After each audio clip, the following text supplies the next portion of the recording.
Dalam bisnis mau berhasil, nomor satu dana, yang kedua adalah orang. Jadi kalau saya misalnya saya nggak ada kerjaan, Pak mau nggak jualan jamu? Saya mau. Tapi kalau mau nggak jualan toilet WC? Nggak deh, saya nggak tertarik. Mendingan jualan jamu. Siapa tuh? Kalau udah begitu kan kita resikonya nggak kelihatan, itu namanya kita bisa kena stroke. Dikasih jamu yang nggak nolong.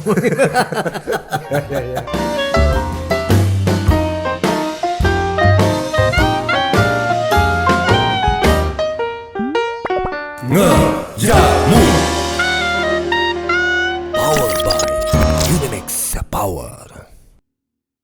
Oke Pak Robi, hari ini kita ngomongin yang agak sedikit berat ini kayaknya nih. Manajemen resiko. Wah ya. Tapi kita coba akan terjemahkan dalam kehidupan sehari-hari Pak ya. Manajemen resiko. Bagaimana sih kita tuh memanage sebuah resiko, mengidentifikasi sebuah resiko ya, atau sebuah bahaya dari sekian banyak peluang atau pilihan.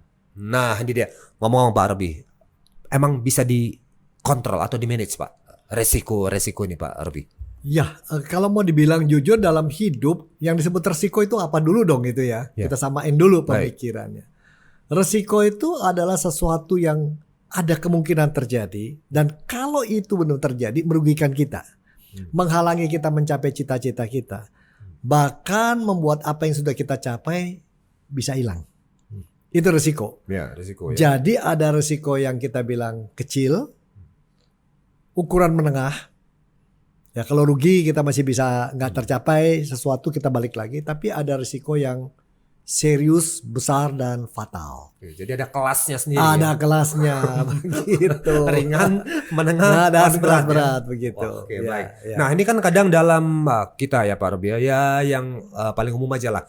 Misalnya aku ditawarin orang buka ini Pak Robi, bisa Ya. buka toko mie misalnya. Ya. Ada lagi teman di sana nyuruh nawarin buka toko besi gitu ya. Ya. Nah, ini Ya. gimana nih Pak Robi? Ini kadang kan orang bingung nih, aku pilih yang mana ya gitu ya. Dan memang masing-masing ada resikonya. Nah terus yang gimana nih Pak Robi untuk menentukan pilihan itu supaya nggak salah pilih nih Pak, dengan resiko juga yang tidak terlampau merugikan gitu Pak Robi misalnya. Kalau saya selalu nomor satu ini, saya nganggap hidup saya kayak kapal Pak ya. Baik. Kapal tuh ada pelabuhan berangkat, ada pelabuhan tujuan, ada gelombang, ada kapten kapalnya. Maka pertanyaan saya dulu, yang saya mau mencapai kalau saya buka toko mie apa, kalau saya buka toko besi apa. Mau mencapai, saya akan mendapat misalnya customer 10.000 orang dalam setahun. Itu kan jadi beda kalau 100 orang. Bedanya cuma 10 orang. Ya, itu mesti jelas dulu Pak. Lalu kalau kita udah tentukan target saya tuh lah, dapat 100 customer setahun, di mana sales itu akan mencapai kira-kira 100 juta, saya lalu menurut pelabuhan saya berangkat itu dari mana? Itu kan pelabuhan akhirnya. Tujuannya, saya berangkat dari mana? Saya lihat dulu, saya punya pengalaman nggak sih jualan mie? Saya punya pengalaman nggak sih jualan besi? Saya suka nggak dengan besi? Saya suka nggak sama mie? Saya punya kecocokan nggak dengan bidang itu? Kalau nggak cocok dan saya nggak bisa, nggak mampu, masuk itu namanya nekat kan Pak. Oh belajar nanti, tunggu dulu. Soalnya teman saya misalnya ini Iya. udah nyuruh, udah siap modalin ini Pak Robi, udah siap support dana gitu loh buat ngejalanin bisnis nih. Betul, tapi dua kan dalam bisnis mau berhasil, nomor satu dana, yang kedua adalah orang. Baik yang mimpin maupun yang dipimpin kan. Nah kalau saya sendiri aja nggak suka dengan mie, nggak pernah makan mie, nggak ngerti mie, mau jualan mie, nasib saya tergantung sama marketing manager saya, dia yang nentuin semuanya. Begitu berkelaya dan marketing manager tahu kita juga bodoh, sandera lah kita. Betul nggak Pak ya? Betul. Jadi pertama-tama saya lihat pelabuhannya kemana, saya ada di mana nih. Lalu kapal saya nih kayak apa, lincah apa enggak, gelombangnya gede apa enggak. Katakan mau ke toko besi, jualan apa nih, sekrup, apa jualan sekrup, besi beton atau apa. Maka saya lihat skenario dong. Tahun depan kalau barang-barang itu dijual, orang pakai buat apa? Bikin rumah. Skenario saya lihat ke depan ini, kira-kira industri rumah, orang bikin rumah makin banyak apa kan makin sedikit. Itu namanya skenario Pak, Skenario ya. perkiraan. Jadi mencoba perkiraan apa yang memprediksi terjadi, di apa yang beberapa terjadi. beberapa waktu mendatang. Pertama customer dong, itu yang perlu Ya. gitu. Yang kedua saya lihat itu pemerintah. Pemerintah bikin aturan baru nggak? Jangan-jangan kita tidak boleh beli barang dari luar negeri, jualan baut segala, mesti dalam negeri. Berarti saya punya nggak relasi di luar dalam negeri? Nah itu mesti saya hitung. Politik pemerintah berubah apakah nggak habis ini? Yang ketiga saya lihat dulu. Ini ekonomi lagi ekspansi atau akan menciut? Kalau lagi menciut, apa orang akan beli besi sebanyak sekarang atau berkurang? Itu saya buat skenario-nya. Tapi kalau tadi saya bilang SDM juga penting. Saya mesti lihat skenario. Orang yang kerja sama saya tahun depan akan belajar makin pinter dong, dia belajar sama kita. Dia kabur ke tempat yang lebih gede atau dia setia. Jadi kita mesti buat beberapa skenario Pak, tentang marketingnya, soal duit, soal cara kita mengoperasikan politik pemerintah dan pesaing. Ada nggak pesaing? Kita bikin yang bagus, anak buahnya bagus, duitnya bagus. Mendadak pesaing 10 kali lebih gede. Bikin di depan kita dengan harga dia kurangin dikit. Dia nggak cari cuan sebesar kita. Ambruk deh kita. Ini keburu bubar nih Pak yang mau nge-sponsorin ini karena belajar ini segala macam ini. Waktunya kelamaan Pak. Betul. Kalau Iya gitu kan? saya ngomong sama dia, Pak, saya punya sesuatu yang lebih bagus dari Bapak. Nenek saya penjual jamu, ibu saya pemakan jamu sampai umur 86, 89 badannya kayak orang 50 gara-gara jamu. Mendingan Pak, duit itu daripada salah jualan jamu aja. Saya yang jualin, kita bikin pabrik jamu. Kenapa? Jamu tuh banyak tanaman-tanaman di Indonesia yang belum dimanfaatkan. Lalu kedua, yang lain, jelas rakyat tidak usah mahal-mahal beli itu untuk bukan obat, tapi membugarkan dirinya. Jadi panjang umur gitu ya. Mungkin nggak percaya lihat tante saya umur 98 masih tenang-tenang dan masih bisa kesana. Itu kalau bukan hidup karena begitu gimana kan Pak ya. Nah lalu kemudian lagi. Dan bukan hanya luar negeri aja menghargai kita punya segala temulawak. Kita nggak nganggep gitu ya. Nah ini kalau saya tawarkan bener duitnya mau Pak. Ini saya jamin Pak, kemungkinan besarnya besar nih untungnya. Nah, dalam hal ini Pak Robi ingin mengatakan kalau ada yang mau membiayai atau mau sponsor atau yang mau menawarkan cuan atau peluang atau bisnis itu mencari sebuah industri atau dagang atau bisnis yang kita memang tahu di awal dan kita punya hati di sana ya. Saya suka dengan itu gitu ya. Baik. Jadi kalau saya lebih sekarang, misalnya saya nggak ada kerjaan, Pak mau nggak jualan jamu? Saya mau. Tapi kalau mau nggak jualan toilet WC? Enggak deh, saya nggak tertarik. Mending jualan jamu. Karena apa? Ya kalau Anda bilang kenapa sih orang kayak saya kok mikirin jamu? Udah lama Pak. Bukan soal apa ya? Saya nggak mencarikan itu dari sudut komersial, tapi sudah saya rasa bangsa ini ada, ini benar-benar kalau bukan dikasih sama Yang Maha Kuasa nggak mau. Bangsa begitu banyak sukunya, banyak desanya, banyak makanan, dan banyak tanaman yang aneh-aneh Pak. Akar-akaran buah. Ini kan boleh kata kita dikasih begini banyak, kok kita nggak pakai. Orang luar negeri khusus kemari belajar. Dan itu Tuhan mengasih ini semua di Indonesia pasti ada maksud. Kalau saya lihatnya begitu Pak. Saya ngelihat itu kalau ridho dikasih, nggak ada maksudnya aneh kan gitu. Kalau kita nggak manfaatkan bodoh. Itu satu saya lihat. Kedua kalau saya lihat ikan yang di bawah laut juga banyak Pak. Ikan-ikanan itu. Belum lagi yang lebih aneh-aneh. Kalau saya mau sebut ada 5-6 hal. Karena saya ini pendaki gunung, suka kelayar keluyur, suka masuk desa, ngobrol sama orang. Terus saya sampai orang kebacok bukannya dia cari. Saya cariin salisis spiritual itu enggak. Dia cuma pakai getahnya pohon pepaya muda. Entar dia pakai. Ini ada banyak ilmu yang kita tidak dipelajari di sekolah, tidak diomongin. Kita cuma taunya apa? McDonald sama Coca-Cola. Yang bener aja.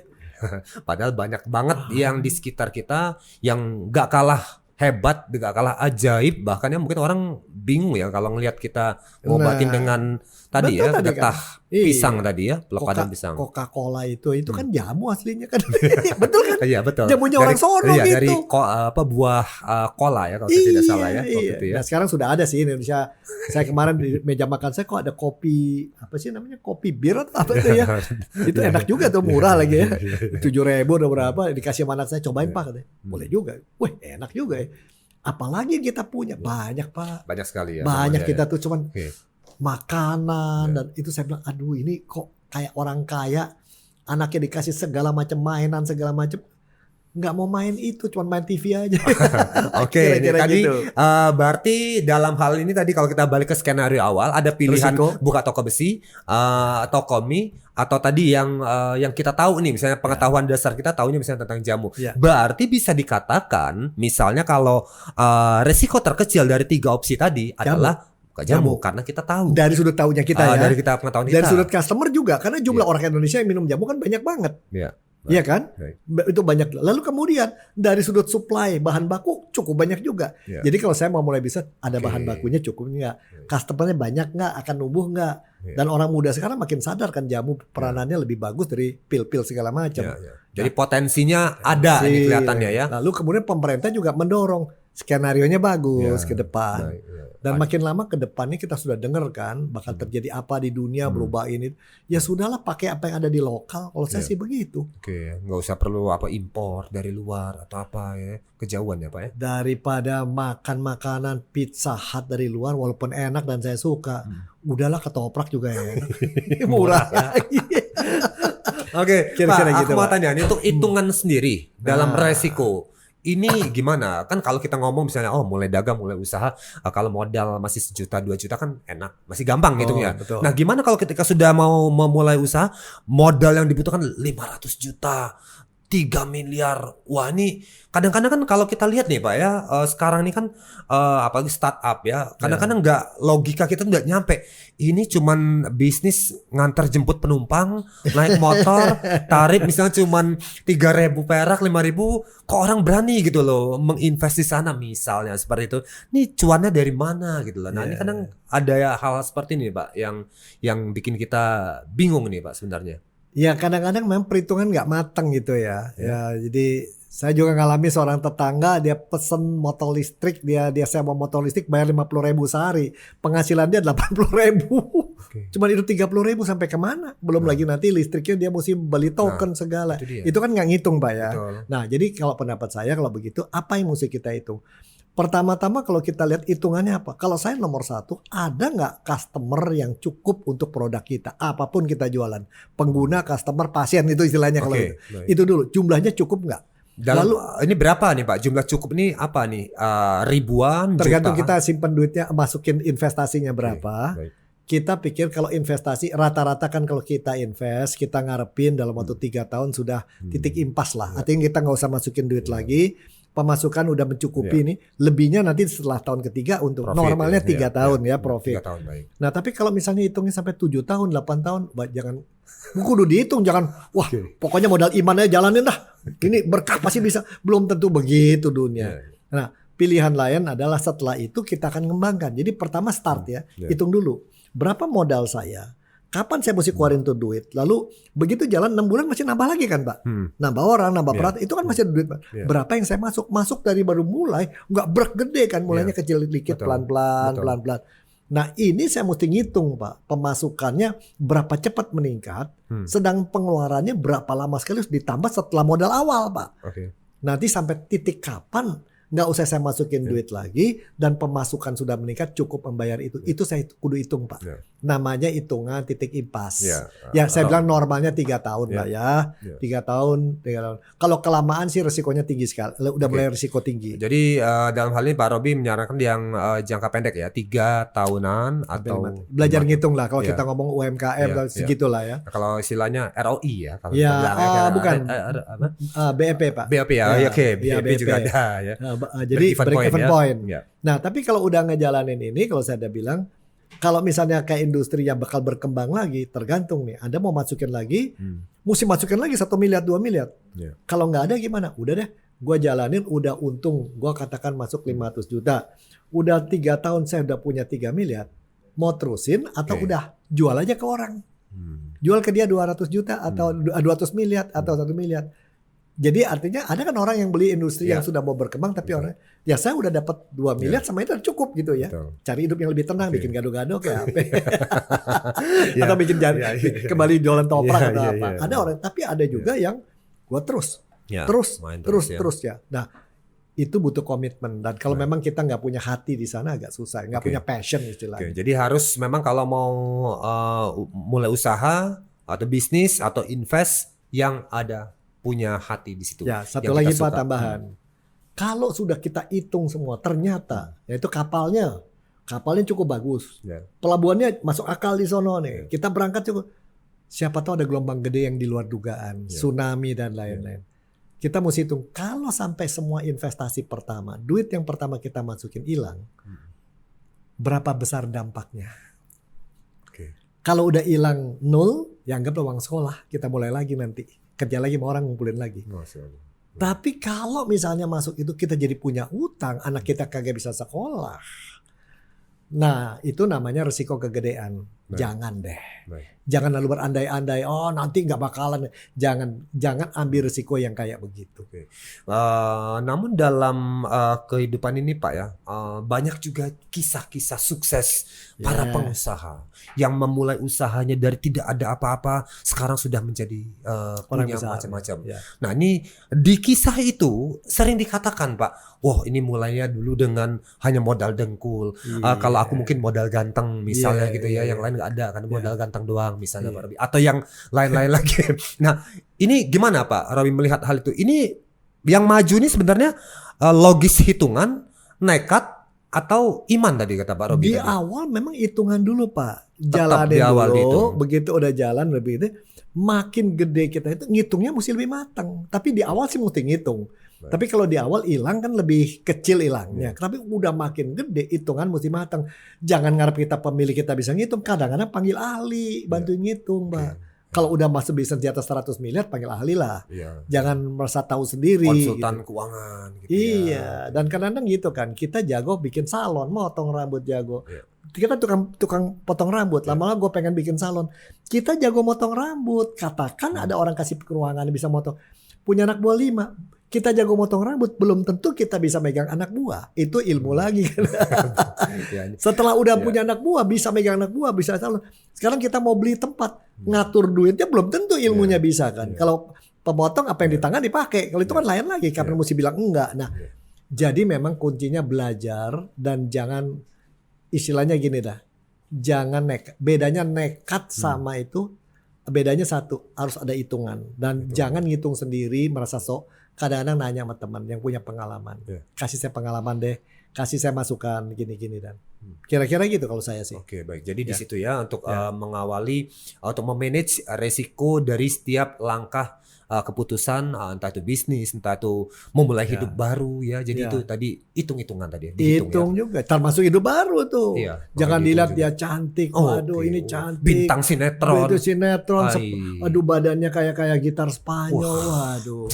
Tahu-tahu. Hitung dong 5 tahun akan datang itu udah jadi guci Cina barangkali gak jadi satu itu. Kedua ternyata Iya. lipstiknya aja 1 juta. Masya Allah. Lalu 1 minggu 3 kali kudu pergi ke salon, sekali salon 1 juta. Siapa tahu kalau udah begitu kan kita risiko yang nggak kelihatan, itu namanya kita bisa kena stroke. Dikasih jamu yang nolong. Jadi berarti kalau ada tawaran cewek cakep, ini harus hitung-hitungan juga tetap nih Pak Robi? Jangan terlalu cepat. Oke. Jadi kuncinya saya nomor 1 adalah hitunglah potensial kerugian. Nomor 2 ketika kita bilang ini sudah oke, jalanin, monitor keadaan. Kalau memang benar-benar risiko ini bisa muncul, bisa nggak kita ambil tindakan mengatasi itu. Dan terakhir kalau sampai jalan juga evaluasi kapan mesti check out, kapan mesti terus. Tapi kata kunci 1, jangan jalan sendiri. Orang tua saya mengatakan, lu boleh miskin, lu nggak punya apa-apa, lu punya teman. Lu bisa kaya, bisa dikenal, bisa jaya. Lu punya pinteran, punya segala sendirian. Kalaupun berhasil, lu jadi orang paling kesepian sedunia. Sebab orang yang dekat lu tuh cuma satu, mau duit lu bukan diri lu. Bener tuh Pak? Benar. Jadi kalau pendapat kita dalam berbisnis ini risiko yang terbesar juga adalah risiko kalau jadi kehilangan teman. Jadi hati-hati juga milih gitu ya. Nah kalau gitu susah amat dong semua bisnis jadi banyak risikonya. Enggak juga tuh. Enggak juga tuh. Asal tahu kita tujuan apa. Ibu saya jualan kroket dulu. Jalan pelan-pelan dia hitung ya. Ya sekedar untungnya sekedar mama bisa makan tiap bulan. Memang itu target dia. Begitu udah gede gimana mau itu. Dia jalanin. Kita udah beli lebih gede lagi. Kalau pesanan udah 500 kue satu hari. Ini bukan untuk saya nih. Kalau saya terusin saya sakit lebih mahal dari itu. Atau kedua mesti punya orang, akhirnya mama nggak punya waktu buat papamu dan bagian. Udahlah sampai sini aja atau jualan ke orang.